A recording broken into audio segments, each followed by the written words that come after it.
Fala, nação rubro-negra, sou eu, Fabrício Lopes, aqui do nosso canal Resenha Rubro-Negra, começando essa terça-feira com algumas notícias do Mengão Queridão, que eu sei que vocês vão adorar, eu sei que vocês vão gostar pra caraca. Bom, nesse vídeo aqui eu quero falar sobre o que a nação rubro-negra está proporcionando para esse grupo de jogadores para o jogo contra o Olímpia, lá no longevo dia 3 de agosto. Também quero falar para vocês sobre a situação do Guilhermo Varela. Ontem saiu a informação de que Guilhermo Varela estaria praticamente fechado com o Peñarol do Uruguai. Será que isso está acontecendo mesmo? Será que é verdade? Será que o Flamengo vai abrir mão do seu lateral para ter dois jogadores jovens na base, uma vez que Guilhermo Varela é o único jogador com experiência no elenco rubro-negro? Também vou falar para vocês sobre a situação da arbitragem do relacionamento do Flamengo com a CBF. O Flamengo trocou o representante que vai fazer as cobranças na CBF. Eu vou explicar para vocês os motivos disso. Também quero falar sobre o prazo para o Bruno Henrique retornar ao Flamengo e um infortúnio que aconteceu com o Olímpia, que eu quero que vocês saibam porque vai impactar direto em cima do jogo do Flamengo. Além, é claro, de falar com vocês sobre essa situação que está incomodando o atacante Pedro, que pode fazer com que o jogador deixe o Flamengo ainda nesta janela. Marcos Braz trabalha lá nos bastidores, na cabecinha do Pedro e dos seus assessores, para que ele mantenha o foco no Mengão Queridão. Nação, eu peço para que você deixe o seu like, se inscreva no nosso canal, compartilhe e se você achar que vale a pena, divulgue o nosso canal para que ele cresça cada dia mais, valeu? Vamos começar então com a notícia do Olímpia. Vocês sabem, no dia 3 de agosto o Flamengo enfrenta o Olímpia no jogo de ida da Libertadores da América na fase oitavas de final.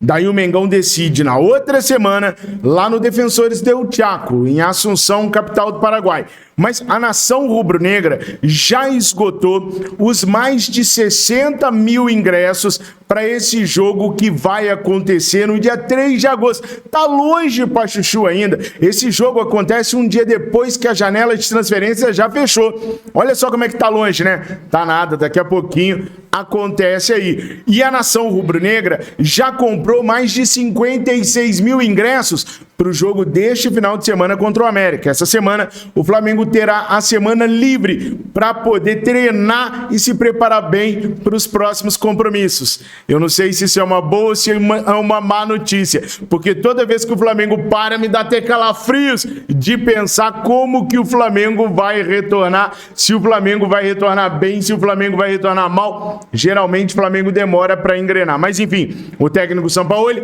está podendo preparar a equipe aí. Mas voltando a falar do Olímpia, o Olímpia não vence um jogo desde o dia 27 de junho, quando pela Libertadores da América venceu o Melgar por 4-1. De lá para cá foram 2 jogos e 2 derrotas.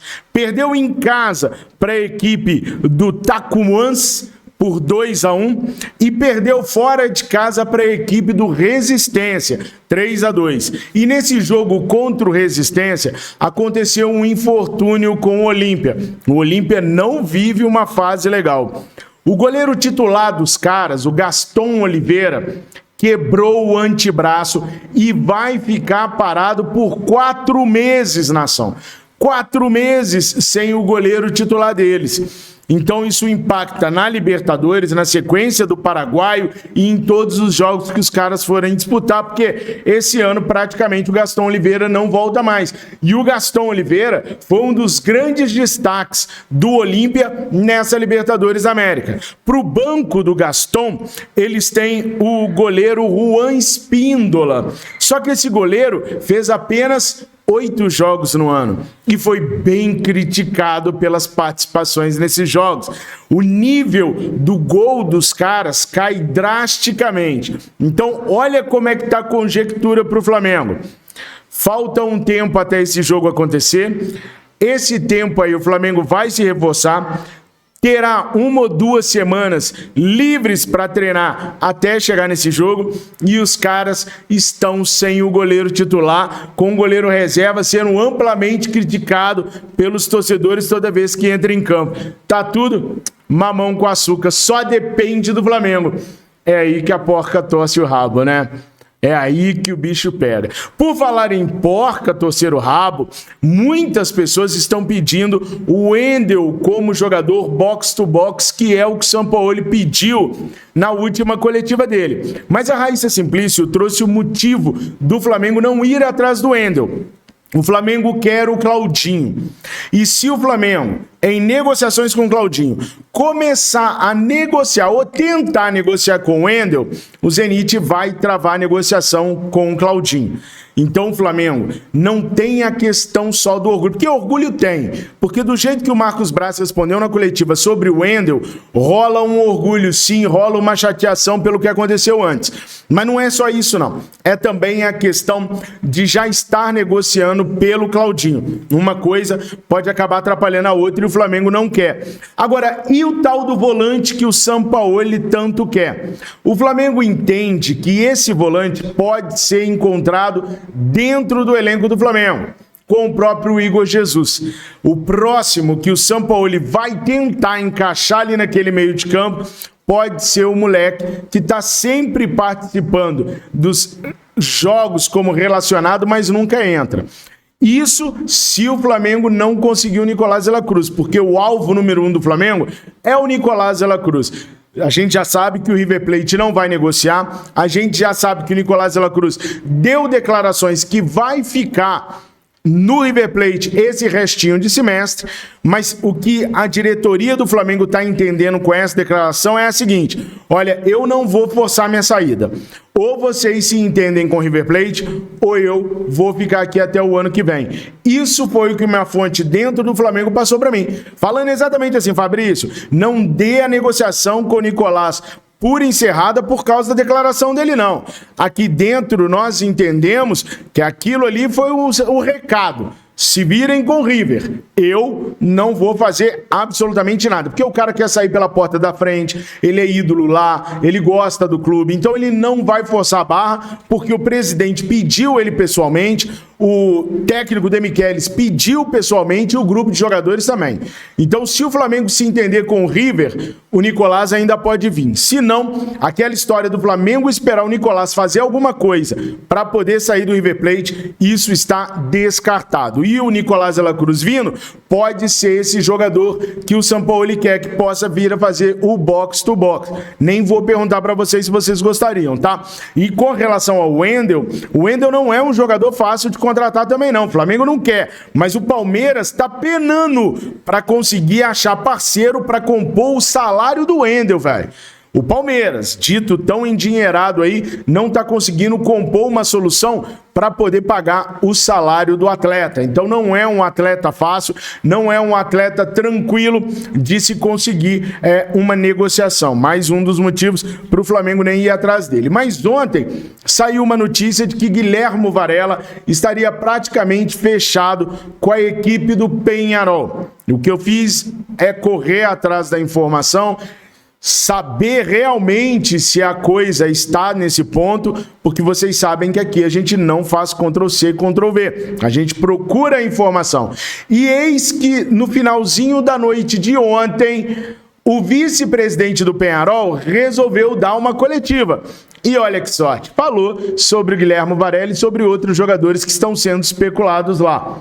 Eu vou chamar o vice-presidente do Peñarol, com todo respeito, de Dudu, porque falar Eduardo Zaindenstadt é difícil para danar, então vai Dudu mesmo. Olha o que o Dudu falou sobre o Guilhermo Varela e sobre um outro jogador que foi veiculado que estaria indo para o Peñarol. O Peñarol não fez nenhuma oferta oficial por nenhum dos dois jogadores. E o Peñarol, se o Peñarol fizer uma oferta, faz. Mas quando ele não faz, ele não faz. Ele estava falando que alguém vendeu uma notícia para a imprensa e a imprensa engoliu. Só que o que ele quis dizer, olha gente, se a gente tivesse feito a oferta, a gente chegava e falava, não, fizemos a oferta. Mas ele está garantindo que não fez nenhuma oferta oficial pelo Guilherme Varela. Essa foi a notícia que o Dudu trouxe na coletiva que ele deu ontem. Agora, o que está acontecendo? aconteceu uma sondagem, uma consulta do Peñarol em cima do Guilherme Varela, que é formado pelo Peñarol. Foi só uma consulta. E a partir de uma consulta, alguém já vendeu para a imprensa que o cara já estava saindo, que já estava fechando, que o Peñarol já estava contratando o atleta. Até porque o Flamengo tem certo receio de liberar o Guilherme Varela, porque tem um jogador muito jovem, que é o Wesley, um outro jogador jovem com um pouco mais de experiência, mas voltando de lesão, que é o Mateuzinho, e de experiência internacional mesmo, de jogar a Copa do Mundo, de ser rodado, é só o Varelão da massa aqui, é só ele. Então o Flamengo tem sérias dúvidas sobre liberar, seja por venda ou por empréstimo, o Guilherme Varela. Então hoje a gente ainda não tem nada sobre o Guilherme Varela, pelo menos agora, de manhã cedinho, enquanto eu tô gravando esse vídeo. Agora, durante o dia, pode acontecer a proposta, pode acontecer a negociação, a sondagem pode acabar virando uma negociação séria e o Varela acabar deixando o Mengão. Por enquanto, não tem nada disso. E por falar em jogador que tá voltando de lesão, o Mengão queridão tem um jogador que tá voltando de lesão e que eu sei que a nação rubro-negra vai clamar nesta manhã de terça-feira.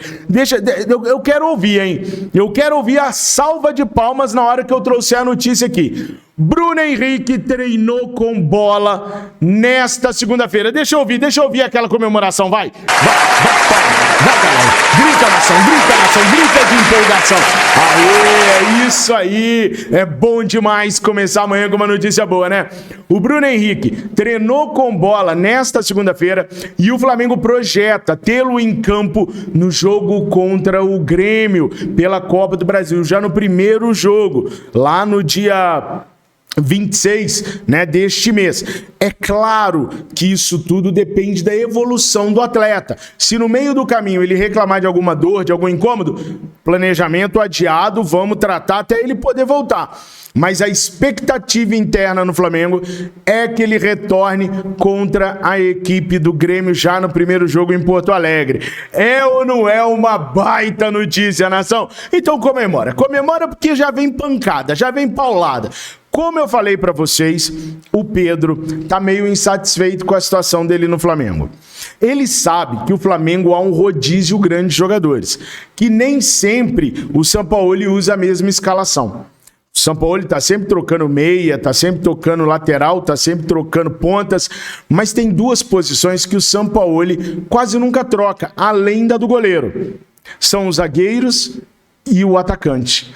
Quase nunca o Sampaoli troca o atacante nem a dupla de zaga. A dupla de zaga só é trocada quando um dos zagueiros está lesionado ou suspenso, senão ele costuma manter Fabrício Bruno e Léo Pereira. Fabrício Bruno e Léo Pereira. Léo Pereira lesionou, Davi Luiz, Fabrício Bruno. Davi Luiz, Fabrício Bruno. Fabrício Bruno suspenso, Fabrício Bruno, Léo Pereira. Sacaram? Davi Luiz e Léo Pereira. Então ele mexe muito pouco. No ataque, quase todas as vezes que o Gabriel esteve à disposição, ele foi utilizado como titular. Às vezes utilizado no primeiro tempo, o Pedro entrou no segundo, mas enfim, o Pedro quer visibilidade, o Pedro não quer mais ter essa dor de cabeça, de ter que ficar lutando pela posição o tempo todo. Ele quer sentir que ele fez o trabalho dele e que ele mereceu a vaga de titular. Hoje o Pedro tem mais gols do que o Gabriel.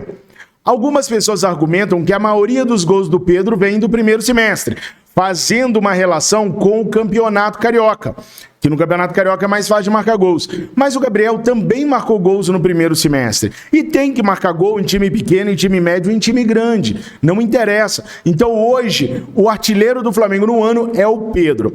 O Flamengo trabalha nos bastidores com o Pedro, com a família do Pedro, com o staff do Pedro, para acalmar os ânimos, para o Pedro relaxar, dando o exemplo do que aconteceu outrora, quando ele queria sair também no meio do ano e de repente ele deslanchou com o Dorival Júnior. Até por causa de ter deslanchado com o Dorival, ele acha que ele merece ser titular hoje, e o que ele enxerga é que o Bruno pode voltar e a dupla Gabi e Bruno ser reeditada e ele ficar de fora. Então ele está injuriado. Então o Flamengo está trabalhando a cabeça do Pedro para que ele não fique forçando uma saída. Porque se chegar uma proposta boa, o Flamengo quer recusar. O Flamengo não quer vender o Pedro nem por 35 milhões de euros esse ano. O Flamengo quer manter o elenco todo até o início do ano que vem. Então, é isso que o Flamengo está propondo para o Pedro, para ele ficar calmo, para ele relaxar e terminar a temporada no Flamengo. No ano que vem, eles conversam em janeiro e aí o Flamengo promete ouvir o que o jogador tiver a dizer. Uma outra coisa que está acontecendo no Flamengo também, e na torcida rubro-negra, é a insatisfação com a arbitragem. O Flamengo está muito satisfeito com as arbitragens e com os erros de arbitragem que vem acontecendo contra o Flamengo. Eu sempre falo para vocês que o setor responsável por fazer a cobrança na CBF é a diretoria de assuntos externos, de relacionamentos externos, melhor dizendo, onde o diretor principal é o Cacau Cota. Só que tem um detalhe, o Flamengo trocou quem vai efetivamente à CBF. O Cacau Cota ainda é diretor de relações externas do Flamengo, mas ele não vai mais à CBF nem na Conmebol. Cacau é conhecido por ser torcedor mesmo, mas de vez em quando ele solta umas pérolas que nem a torcida do Flamengo não sabe falar direito, ou então ele briga no estádio, é punido, ganha punido, enfim, ele não é um cara de fino trato assim, para lidar com esses cartolas. Então o Flamengo tirou o Cacau Cota da frente para cobrança na CBF, na Conmebol, e colocou o Bruno Spindel. Tava lá mesmo, não tava fazendo nada, não tinha contrato para redigir, então, Spindel, você tá com tempo livre, não tá? Vai lá, meu diretor, se relaciona com esses caras. E o Bruno Spindel foi no sorteio ontem da Copa do Brasil e aproveitou para conversar com a alta cúpula da CBF sobre a questão da arbitragem. Personalidade para cobrar eu não vejo no Bruno Spindel, saca? Ele é aquele cara apaziguador, intermediário, faço das palavras do Braz as minhas palavras. Eu não vejo ele com aquele sangue para cobrar. Eu preferi o Cacau Cota. Ele ia chegar e ia sentar a manjuba e defender o Flamengo, como eu já vi ele fazendo.